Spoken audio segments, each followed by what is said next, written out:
and it helped me overcome, like, pretty much honestly get over myself, get past some of the ego, get past some of the imposter syndrome that I had. I had a early on, once I decided to dive headfirst into this business, I had like a complex of like, I don't want to be looked at as Gabino's son. I wanted to be my own person. Like, I wouldn't even introduce myself as in context. I would just say my name's Mark, and I would, build a relationship with those people. I wouldn't even reference my dad. That's immaturity, and like I said, the whole imposter syndrome, which is a real thing. And I learned to embrace that. And then once I became partner, I definitely could let go of some of that was holding me back, and really just embrace the all the people that came before me that got me here, and really see the people who are my mentors as partners with myself. Yeah. If you ever worked a double, burned your hand, still showed up,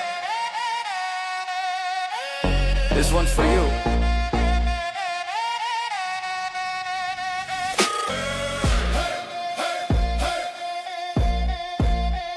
This ain't just a podcast, it's the culture, it's the people, it's the industry.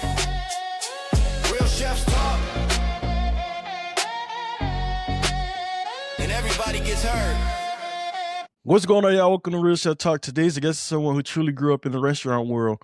Mark Sotelino is a partner at Let Us Entertain You. He leads the operation and development of several well-known concepts, including Cafe Barbariba and Mon Ambi Gambi. Raised in Chicago by his parents from Spain and Switzerland, Mark was surrounded by food culture and hospitality from an early age. What started as a job hosting while he was a student at DePaul University quickly turned into a passion that led into more than 25 years in the industry. Today, Mark continues to build on his family legacy while helping develop the next generation of hospitality leaders. Please help me welcome Mark. Welcome, Mark. How are you? I'm great. How are you? Good to see you, man. It's good to see you as well. Thank you for coming on the podcast. This is a pleasure and an honor to have you here today. It's a pleasure to be here. Thanks for having me. Of course. So I'm gonna dive right into it. I want to talk a little bit about your upbringing in the industry. I know your father, he worked in the industry for a long time, starting off in Spain. From Spain, he traveled the world and ended up coming here to Chicago, established in Chicago with Let Us Entertain You. How did you find your footing in the industry? I wasn't really intending to ever get into the restaurant business. I went to school for journalism, but I grew up around my dad, pretty much working 6 days a week, 12 to 16 hours a day. I didn't see him too often. So, I kind of had a certain image of how the restaurant business was. And I was like, not really. I wasn't the, go to work with dad kid. My sister, she was the one who was like, take me to the kitchen and let me be a chef. And I kind of stayed away from it. But kind of my entry point was I was going to school for journalism at DePaul, and I was working a part-time job in Evanston, where I grew up. And it was just kind of a waste of my time taking the Purple Line up and down and to go to Evanston, and it was like affecting my time and my studies. And my dad was like, why don't you just come work at the restaurant? I kind of fought it. And eventually I gave in because my grades had suffered a little bit. Minimum wage in Chicago was $1 more than it was in Evanston, so I was going to make $1 more. I was still going to make minimum wage, but I was going to make the minimum in Chicago. So I just went into it, and that was my entry point. And I started off as a host because I was 19 at the time, and I quickly kind of just fell in love with it. I mean, obviously, as we all know, this industry can be very seductive. It can be very intriguing. Yeah, and I think for me especially, I was a shy kid. I had a really tight-knit group of friends, still do to this day, but I wasn't like Mr. Extrovert outgoing. And then you stick me at the host stand at Cafe Barbariba, which at the time, and to this day, like 800 or 1,000 covers on a Saturday night, just coming at you. You really have no place to hide, so you have to turn your extrovert shine on, so to speak. And so how do you as a host control a door? Like how did you grow into that? How do you control a door? Because I think a lot of people. I'm gonna show my age a little bit here because it back then there was no open table, there was no computers at the time. I remember I was handed like a laminated floor plan of the restaurant with like one of those wax china markers, and then like a literal reservation book a book. Yeah. And then you had like a paper wait list. It's really kind of like playing, Tetris or playing a puzzle, and also, Mm. and also, reading people what they need. Can this person wait an extra 5 minutes? Then I quoted them, or are they gonna freak out? Is there Yeah. VIP? Is there a birthday? Blah blah blah. Later on, I actually came to love that job. I just became good at that kind of like puzzle situation, and Mm. you know what? I later on found my favorite position in the restaurant to this day, right after host stand, would be expo. And Mhm. expo and host stand are like similar skill sets. Like you're Mhm. really juggling tickets, you're moving things around, and you're just trying to make it all work in a timely fashion. And it's just kind of like Right. part of the brand that unlocks for both. When would you say you sort of figured out a point where you was like, okay, this is what I want to do, and I want to move up the ranks as I continue doing this. Yeah. I initially, like I said, I wasn't originally going into it as a career; it was just a job. But I fell in love with it real fast. I just I just kind of innately just wanted more. I'm a competitive person, and Mhm. I am a like hungry for I'm hungry for knowledge and for learning. I'm innately someone who doesn't like not knowing how something works, or like not how to do a skill set. So I would Mhm. always just ask the managers, ask the chefs, ask the servers, ask the bartenders, what are you doing? Can I help? And I just kept on picking at people, Mhm. probably annoyingly so, and being like, what are you doing? What do you need help with? I remember we also were short staffed back then. Like the management team was like two managers. I think it was three managers, but one person had just left. So they were wildly shorthanded. To put it in perspective, Mhm. the restaurant now, Bob Riva has like seven managers, and Yeah. we're busier now, but still, it was a lot. So they were always in the weeds and buried. And so I was like, hey, what do you need? And he's like, I'm coding invoices, and I'm like a 20-year-old, and I was like, do you want me to Mhm. do that for you? He's like, well, not really, but I was like, I can learn. And he like handed me a chart with like account codes. He's like, well, here's a couple examples, and here's the account code chart, and if you want to give it a shot. And I just did. And like, yeah, I made Nice. mistakes, and I remember the office manager was like, yeah, this isn't exactly right, and then I fixed it and moved on. And then I remember I helped Expo, and then I started like, I just started just doing more and more, and I just got good at it, and I got confidence from it, and from confidence, I wanted to do more, so it just kept on rolling. What do you think is your biggest lessons that you? What was one of the biggest lessons from that you learned in your earlier stages that you still sort of use today? I think that is one of the lessons. Actually, is you need to learn. It doesn't matter if you're front of the house, back of the house, if you're a chef, host, whatever. If you want to be um, good at this job, if you want to excel, if you want to move up, I think it's super important for you to learn every aspect of it. I really Mm. like having my chefs do some training in the front of the house. I like having my managers get completely embedded with the chef team, Mm. making prep calls, doing inventories, doing prep, working in the kitchen, having chefs, be one on one with the guests, shadowing a Mm. server or a host, and really just seeing kind of the guest perspective. I like having my. I would recommend anyone in the restaurant business to learn every aspect of it, at least from a. You don't need to learn how to bartend to be a bartender, but you should know what they're going through, what they're experiencing, what they need from you in the position you're going after to excel. And you can Mm. also learn, as a chef, obviously, you learn a lot about the guests just by talking to them and understanding. I thought servers were just a pain in the butt and crazy, but these guests are crazy. Yeah, no, I think it's pretty cool that you all train and you all have an extensive training program where you have when you hire a manager or chef, they literally take every step of the role where you work a day as a host, you work a day as a server, Yeah. and you work even online. Seeing the managers on the line and getting experience back there with us. It, they it was threw me on the line. Everyone just assumed they threw me in prep first, and I remember they just assumed like, "Oh, your dad's a James Beard award-winning chef. Like, you must know how to Mhm. do all this stuff." And they just handed me a recipe. I remember a executive chef at this restaurant called Vong, which was John George Vongerichting restaurant that Mhm. partnered. It was a lettuce restaurant, but he partnered with us for his first Chicago restaurant. And this Mhm. very rigid, aggressive, kind of like from a movie executive chef, just You could tell he didn't want me to be there. He was just like irritated that he had to even spend time on me, and he just handed me Yeah. the recipe. It was just like, do this. I need 2 times recipe, and Hmm. I just looked at it, and it's like, it's a foreign language. It's like Yeah. Blanche, Brunoise, blah blah blah blah blah blah blah blah, and I just looked at it Hmm. like, okay, I don't know any of this. I don't know how to do this. Like my knife skills were terrible. I lived, but half the kitchen was, either culinary students or culinary grads or even stages. The one culinary student that was nice to me, I went up to him and I was like, "Hey, man, you want to walk me through this? Like, what do you need me to do?" And he was nice enough to kind of like help me and like tell me what to do. I was standing next to him prepping. By the end of Yeah. the week, I had like, I almost cut off this one finger. I had burns, I had cuts, but I learned so Mm. much in my management training, or my chef training, I should say, with lettuce, way more than I Mm. had learned previously. My dad worked, like I said, 6 days a week, 16 hours a day. He didn't have Yeah. he didn't have time to teach me anything, you know, Wow. stuff, that's for sure. Yeah. As you stated, your father was working in the industry, and he was working since 14 years old to sort of support your family. What lessons from his journey still guides your decisions today in the industry? Yeah, absolutely.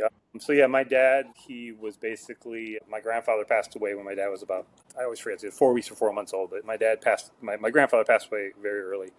And my dad became, you know, the young man of the house. Grew up in poverty on a farm, and there was a certain point where they were like, okay, well, the path for you, because of the little tiny village in Spain, the path for you is to go to the monastery, go to the priesthood. My dad did Mm-hmm. that for, I think he said, like a day or 2 days, and he was like, the heck with this, I'm out of here. I'm not doing it.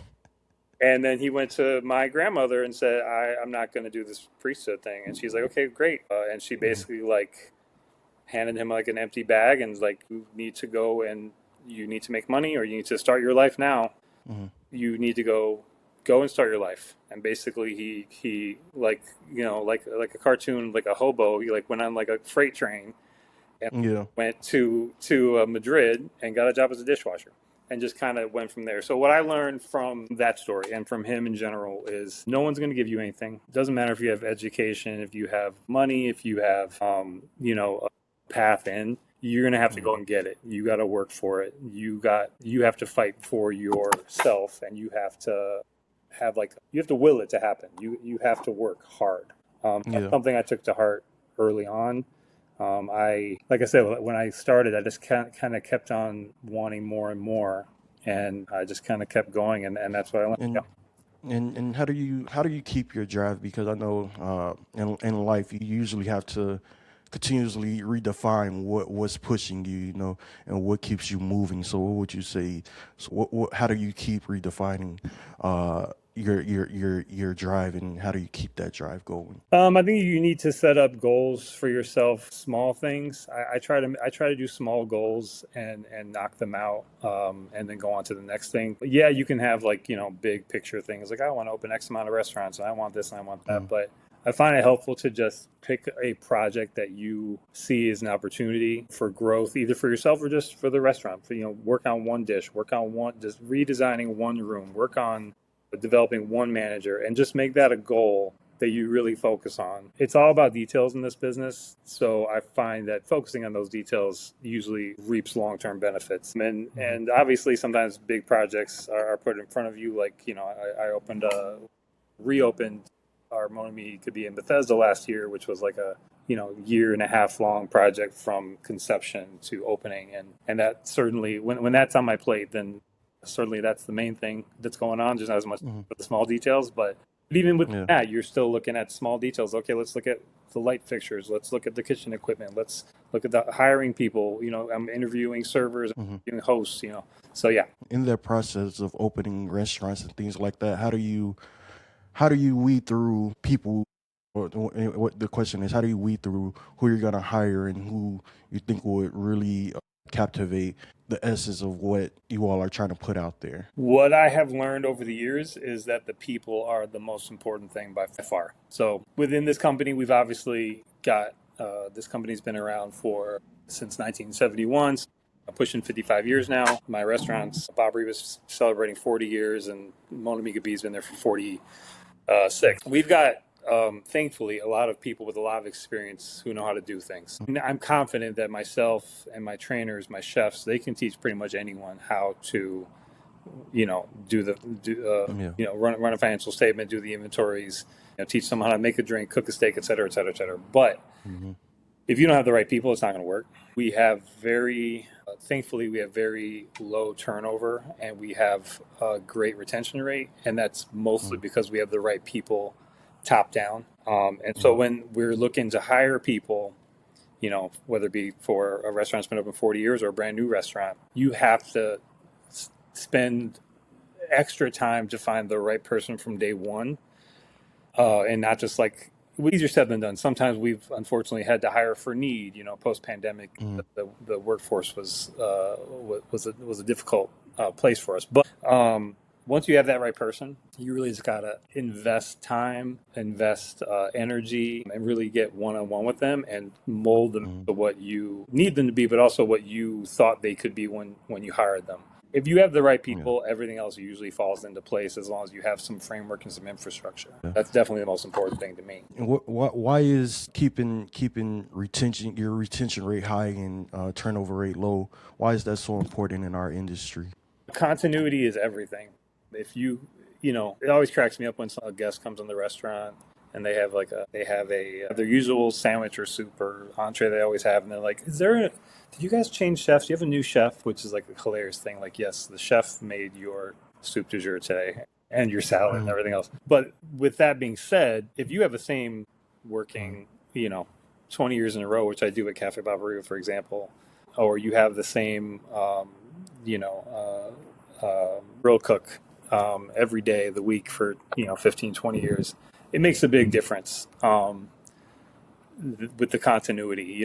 Obviously, if the base recipe and the base prep is no good, the line cook can do whatever he wants, but the base mise en place is bad, and it all starts with continuity. So if you have continuity in terms of leadership, so even if it's not the same exact chef, this chef trained that chef, this, I have like a lineage now from when I was taught by my general manager when I was general manager at Barbaria. I was taught by Michael Cunningham, who was my general manager, and then he became a partner. And then I trained another general manager, Jessica Seiler, and then she trained Teresa Muth, and then she trained Rachel Gigliotti. And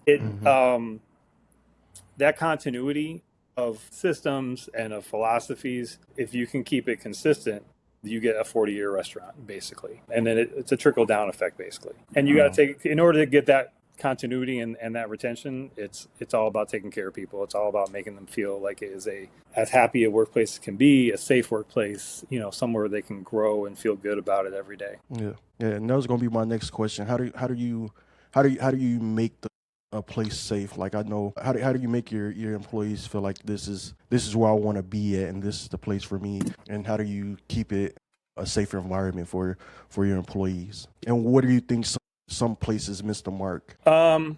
It's going to sound like a corny company line, especially because you were in the company at one point and heard from me, but it honestly is all about one word, and it's caring.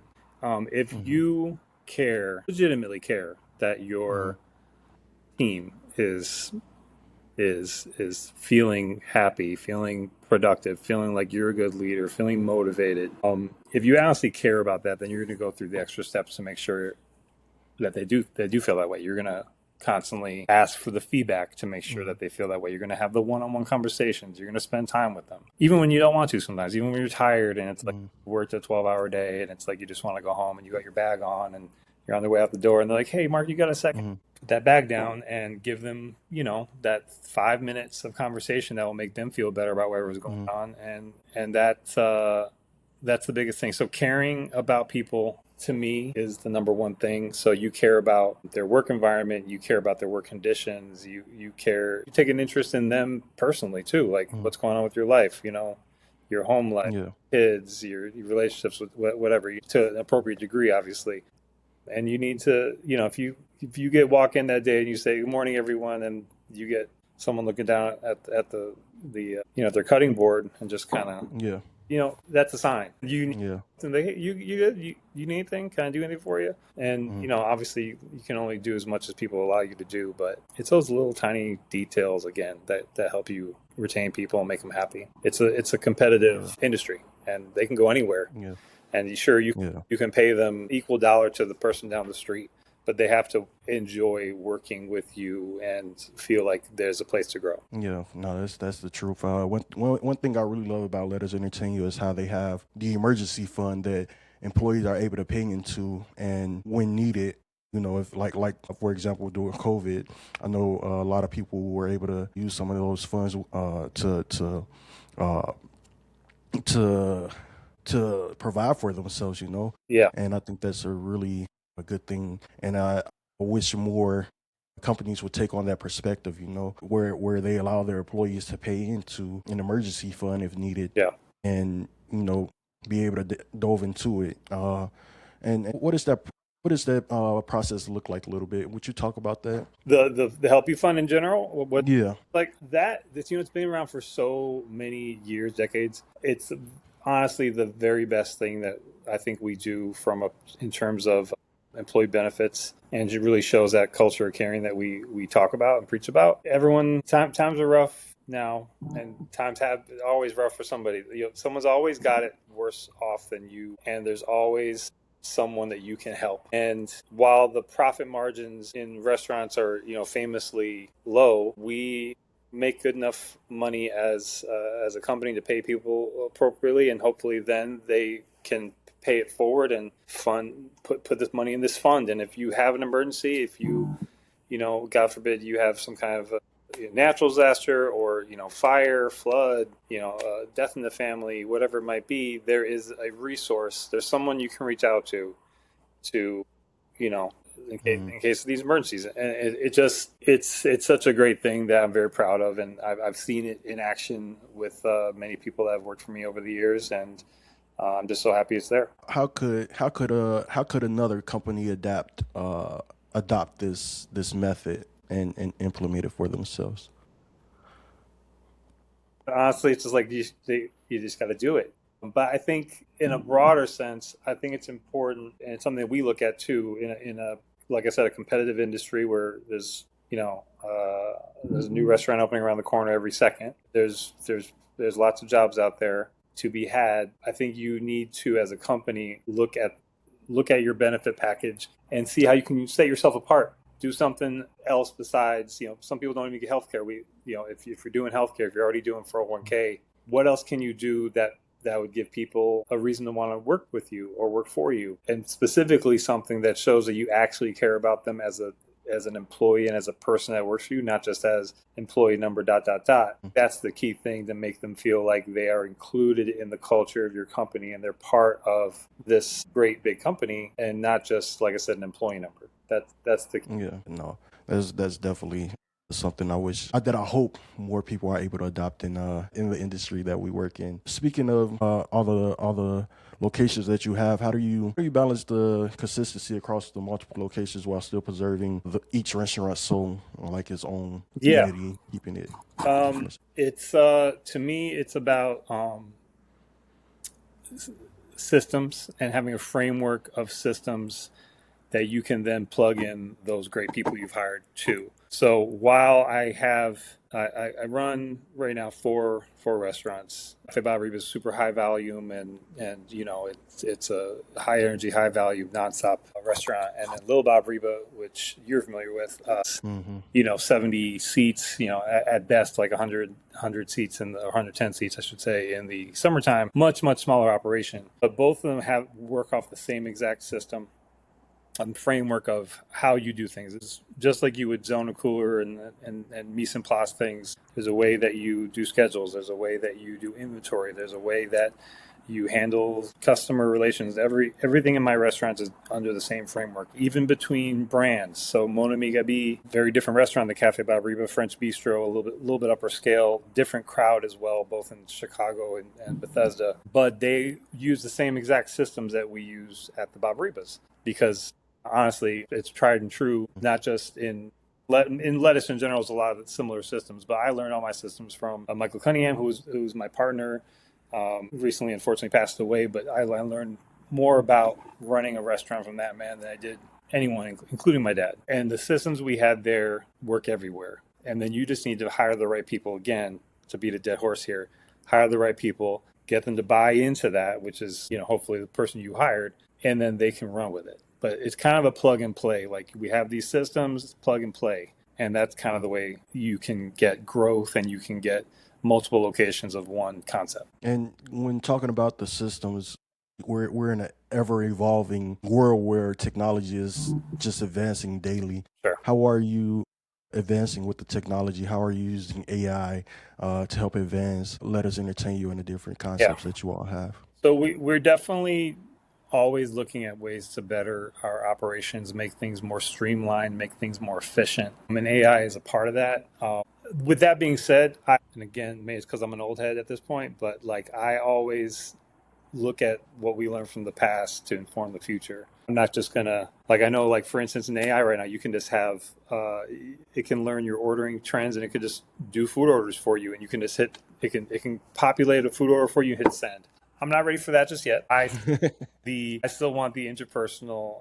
I want the critical thinking of a person who has had 5 years of experience, 20 years of experience, to know, okay, well, maybe that's a good baseline, but okay, I also know that tomorrow there's a convention in town, and then the weather is this, yada, yada, yada. I need to prep 3 days ahead, and they can then tweak that. But AI can help inform you on a baseline, perhaps. The way I look at it is, maybe it's because I'm in that, like, kind of Gen X range where I had the analog and I have the digital. I came up, like I said, I was trained by Michael Cunningham. Michael Cunningham was Mr. Analog, like pen and paper, pencil, like doing everything was analog. And I remember I was like, at the time, young buck, and I was like, hey, like, there's a thing called, like, I think it honestly was like Excel, Microsoft Excel, or like Open Table, like, hey, we can use this and it could help streamline us. And he was kind of resistant to the change.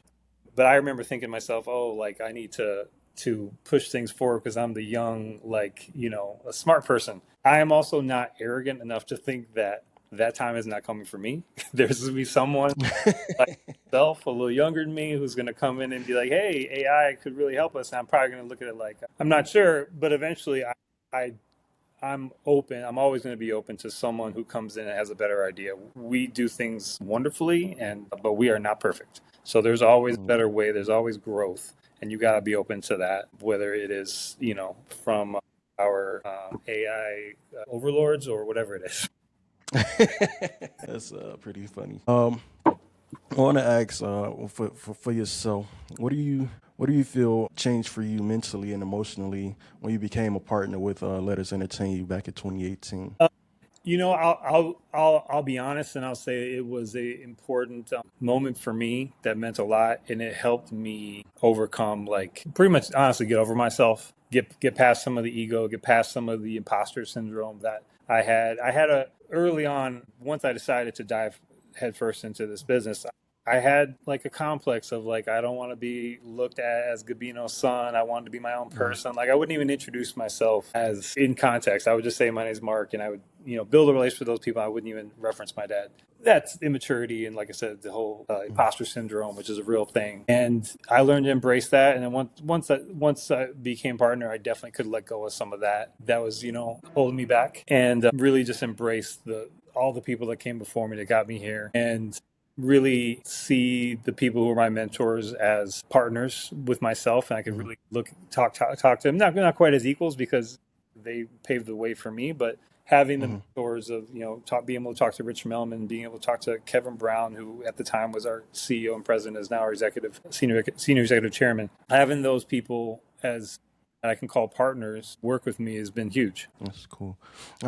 I'm glad you sort of brought up the topic about mentorship, because I want to talk with you about how important mentorship is, and what does a mentor-mentee relationship look like a little bit. Because I remember I was afforded the opportunity to work under Billy Deck, who was a restaurateur. He owns Sunda. He owned Rocket Ranch Productions, and for a while, which I still appreciate him to this day for everything that he's done. But I feel like I missed a mark with him because he what I feel like could have been better for me if we'd have sat down and sort of talked about like goals and things like that. Like I feel like I didn't sit down with him. I mean, we talked about goals, but he was really big on me going back to school. But with him, even though that was his goal for me, I really wasn't feeling school like that because Yeah. everybody in the industry was like, "Oh, don't I let everybody around me influence me not going to school."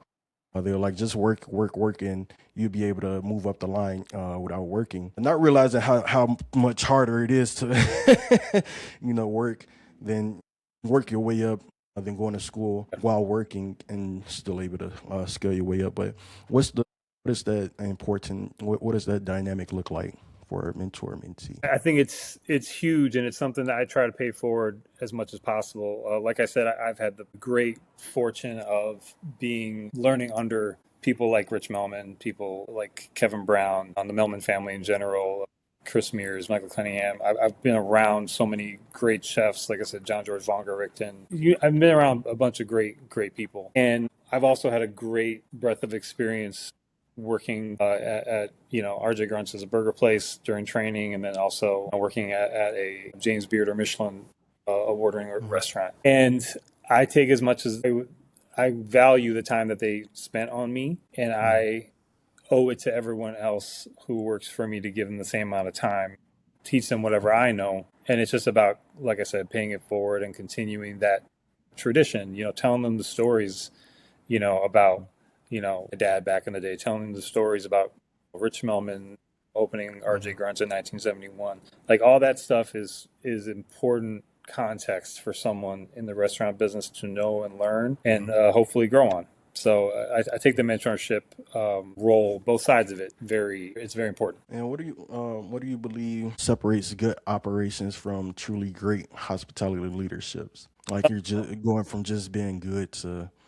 being like almost great. Yeah. To me, it's all in the details. It really, really is like looking at everything. First of all, I always tell people look at everything from the guest perspective. I know it's hard sometimes because we all have this possibly jaded, for me, 28 years in the industry where we've seen everything from this side of the line. To look at it from the guest can sometimes be hard, but and I literally mean that from the guest perspective, as far as like sit at a table that is in front of the line or in front of the kitchen or next to a bus station and look at it the way a guest would and notice that the cables for the POS are sticking out. Notice that the bus station's messy. Notice that it needs some paint touch up. Notice that it needs the ledge needs dusting, or that you can see the plates above the line are disorganized, or you see to go containers.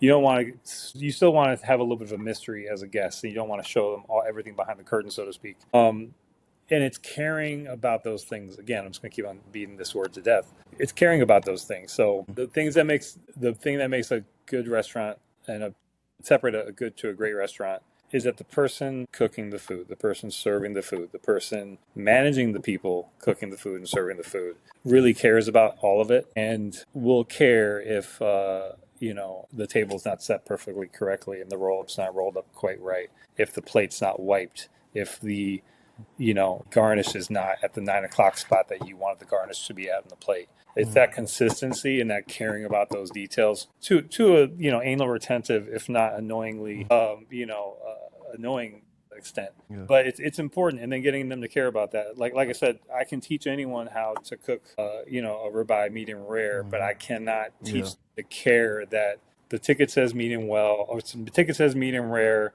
It's a rush. They got killed. Their line is a sandbag with tickets, and they decided, and they took their eye off the grill for a second. All of a sudden, that medium rare steak has turned to medium. I can't teach them to care that they can't serve that. They have to hold that for the next medium well ticket, and they have to do another steak. It's the person that will pop that in the window, not wipe it down, not care that it's medium, not medium rare, that will slowly but surely sink your ship from great to good or good to average. And that goes with every position pretty much. And I want to talk a little bit about coaching. When you talk about the that one person sort of that is like the bad apple seed. How do you coach people out versus coaching them in? Like when you notice somebody isn't just getting it? How do you Sure. coach out? It's tough. Like I said, hopefully you at some point you all as a team decided to hire this person, and you obviously saw something in them. You hopefully you believe in them when you hire them. If that's the case, you should believe in them enough to give them every opportunity to correct it. But you have to be very direct and very matter of fact about this isn't right. This is a problem we're having that I need you to fix, and this is how you're going to fix it. Very direct about the problem, very direct about the solutions and how you want them to change. But do it in a way that's caring because you want them to turn it around. If they turn it around, it's going to be better for them because they're going to keep their job, maybe even get a raise down the line, develop themselves. If they turn it around, that also means you don't have to fire them, which no one likes to do. It's not fun. Hire someone else, which takes time and money for an ad, and then train them, which takes time and money again, and just start the whole process all over again. So you have to really be honest with people about the problems and then try to give them every opportunity to fix it, but also know that when it's time to cut ties, if they really don't care, if they have shown you in every way possible that they're not either not listening to you or don't care what you said, then you need to cut ties and move on because they're like I said, they're going to sink your ship. They're going to continue to cause customer complaints or just cause poor quality, um, service, etc. So And I know you all, and I know you all are really big on retention because you all, I remember one time, you all told me a story about how one person was causing problems at one location, but you all figured that maybe the person need to be moved from that location and, put in another location. With putting them in that location, it still wasn't a thing. So I think it's really cool that it's not something that you all just talk about. You really do try to do as much as possible to keep a person inside a yeah, company yeah. if you can. Yeah, and then it's I'll give chances when they're due, but yeah, there's a certain point where you have to cut ties. Like yeah, if I've moved someone from one restaurant to another, we might even be talking about the same person. But anyway, Yeah. and it didn't work out there either, and eventually they're gone. But and if we're talking about the same person, that person now works at Summer House, and they're working out great, and it's great. It just didn't work out with That's us beautiful. and they're still part of the Lettuce family, but they weren't right for whatever reason. Time and place didn't work at the time, and it's all working out now. Yeah. Yeah, no, I definitely understand that. We talk a little bit about balancing life and work, and I know you're a big fan of basketball. So who still plays competitively, and what does the game teaches you about leadership and teamwork in basketball? I still play as competitively as I can, as often as I can. Tell everyone, all my friends who have taken up golf and quit on me, I will still play one or two times a week if my schedule allows. At a fairly competitive level, I'm obviously not playing at the same level I was when I was 25, but more competitive than your average person. It is for me a great release, whatever, just like people play golf or people do yoga or whatever. It for me keeps me balanced, keeps me right headed, gets my aggression out, gets my competitive spirit out. But I've always loved the game of basketball, sports in general, but basketball specifically. And I think it's a great. I just saw this on social media the other day, and I sent it to someone who has since quit on me playing basketball, but he used to play with me all the time. And I'm the last one standing. I'm telling you, I'm the last one standing. But it was like a video. It was like you can tell all you need to know about someone by watching them play a couple games of pickup basketball. And that is so true because you have the person who are they a fun teammate to play with? Are they passing the ball? Are they a ball hog? Are they yelling at their teammates when something doesn't go wrong? Are they blaming everybody else, or are they like encouraging people and coaching people up and being rah rah? Like I don't um, it's a great indicator of what a person is at home and at the workplace too. So and I've played with people I've worked and played with the same people before it, and it's very true. If they're selfish on the court, they're going to be selfish at work, and if they don't pass the ball, it's not going to be the same thing. They're not going to pass the ball, so to speak, at work. So yeah, it's a great thing for me. I love it. And how important is it to balance travel, relationship, personal passions, being to sustaining a long career in hospitality? I'm sorry, say it again. How much? Can you repeat the How question? how important is it to balance travel, relationship, personal passions, and things like Yeah. that to sustain a long career in the hospitality?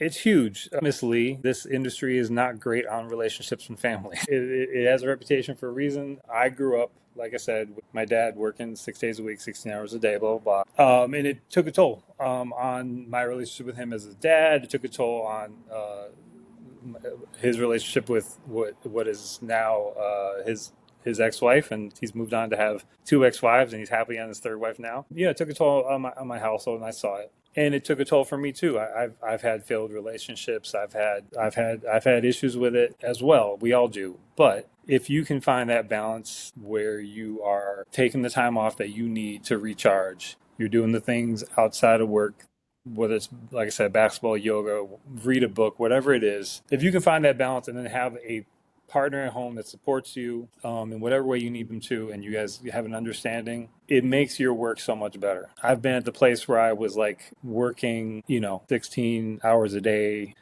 and not even wanting to go home after the end of 16 hours because I didn't want to deal with the problems at home. And I've been in the other way around where I've been like, I don't want to leave the house. This is great. And one is definitely better than the other. Yeah. Yeah, at the same time, a little. You need to have the balance of both. You need to want to be at work and want to put forth all the effort needs to go into that, and you also need to want to go home, put all the effort forth in that. And by the way, I'm a big proponent of you need that alone time too. Like I said, get me on the basketball court. Mm-hmm. Maybe I'll watch a movie by myself. All that stuff's important. It's just a real overall balance, and it's a game that never really stops. Yeah. Yeah. And looking back on the 25 plus years, what's one lesson you wish someone would have taught you earlier? So that's a tough one. I mean, there's so many lessons, but part of it is like you got to learn by yourself through the mistakes. You have to fall in order to figure out how to get back up and in order to figure out how to do better. So there's been some missteps along the way, but for whatever reason, I'm here today, and I shouldn't complain. With that being said, like I said, when you're young and immature, you worry about being, how you're perceived by your mentors, if you're perceived as the son of Gabino, or if you worry about you get your competitive spirit with other restaurants or other chefs and other managers get too strong. Sometimes you just gotta let. I wish I had let the ego and the insecurities go earlier, because Mm. without them in the way and putting, blinders on me, it made the learning process go take longer. But Mm. like I said, here today, shouldn't complain too much. All is well. So move forward. And if you could give one piece of advice to the next generation trying to build a lasting career in this industry, what would it be? I would say, like I had said earlier, try everything. Get as much experience as possible. Work at spend time at different kinds of restaurants. Like I said, go to the burger restaurant, go to the Michelin restaurant, go to quick service. Learn a little bit about everything. But then when you find a place that feels like home and feels like a positive environment, dig your heels in and try to master every element of that as well. Like I said, I really think having a diverse learning environment as far as knowing every part of the restaurant is really important for you to be better at whatever your specific job is. If you want to be a general manager, you should definitely know how the executive chef thinks. You should know how the sous chef thinks. You should know how the dishwasher thinks. Same thing if you're the executive chef. You need to know how it feels to be in the front of the house, and you need to learn all those things just to have a baseline of Hmm. knowledge. And yeah, just keep working hard. Yeah. One thing I would say is don't chase the money. If you're chasing money, you'll never reach your full potential. You'll never be happy with what you're Yeah, doing because and it's something I had to learn. Because at first for a while in the industry,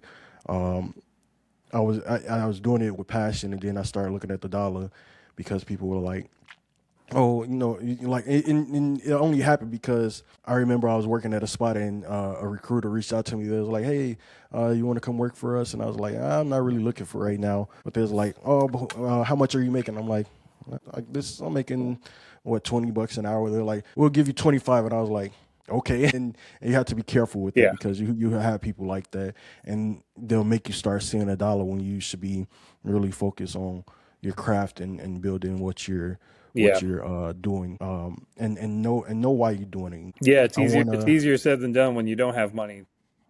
Yeah. Don't worry about money, but there's a certain point where, like, if you're comfortable enough and you're happy, I've seen many people who have left me at the restaurant and for a higher paying job, and year and a half goes by and they reach back out because they're unhappy and they want to come back. And yeah, the happiness thing is way more important. As long as you have a stable living, the happiness thing is super super important. Yeah. And this is bring us to a part of the interview where we call it unpopular opinions. Okay. And for example, my unpopular opinion would be if your mac and cheese is dry, if you do a big mac and cheese and it comes out dry, it is not bacon mac and cheese. You have to call that like lasagna or something. And Yeah. then also, I'm personally not a fan of the big mac and cheese with the breadcrumbs on top. I don't like it. Sorry. No, that's okay. Hey, I'm with you. Yeah. Mac and cheese is a very polarizing topic. I mean, and I agree with you. I need it to be. I think we're on the same page on the bacon mac and cheese. Don't worry about it. So what's my unpopular opinion? That's a tough one. I'll give you one. Unpopular opinion. Tabasco sucks. I do not like Tabasco. It's not the hot sauce thing. I like hot sauce. I even did the hot wings, the hot ones challenge. I'm fine with heat, but the flavor of Tabasco, I just do not like. Give me Cholula, give me Valentino, give me Sriracha. Do not give me Tabasco. That's my unpopular opinion. I'm with you on that one. And you know what? And yeah, don't put Tabasco on mac and cheese. You're gonna ruin it because people will do that too. Yeah, I don't understand that one at all. And I want to thank you for coming on the show. Can you let the people know where they can follow you and find you and things like that to connect? Yeah, absolutely. Thank you, by the way, for having me. It's great to see you. Great to talk to you. You can certainly follow my restaurants at cafebobariba.com, monamigab.com.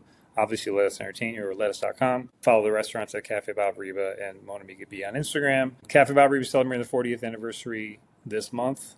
So please come and join us and relive some. You come for the first time or come for the 40th time. And yeah, happy to be here. Thanks for having me. Thank you, Mark. This was an honor. I appreciate it. It's a pleasure reconnecting with you, and I hope to see you again soon. For sure. Have a good one. All right, take care, man. Bye. Did something happen to the Wi-Fi? Thank you for watching. If you have any suggestions, ideas, or things you'll let us see on the show, I really want to hear from you. Email me at realchefstalk@gmail.com. Let me know where you're watching from, what you do, and if you're interested in connecting, collaborating, or even featuring on the show. If you feel like you got something to say and something to add to the conversation, please don't hesitate to reach out. You also can connect with me on all social media platforms, Instagram, Facebook, TikTok, Spotify, YouTube. Just search Real Chefs Talk, and let's keep the conversation going. I'll drop the link in the description to make it easy for you all to stay connected with me. And I just want to say thank you and that I truly appreciate you all. Until next time.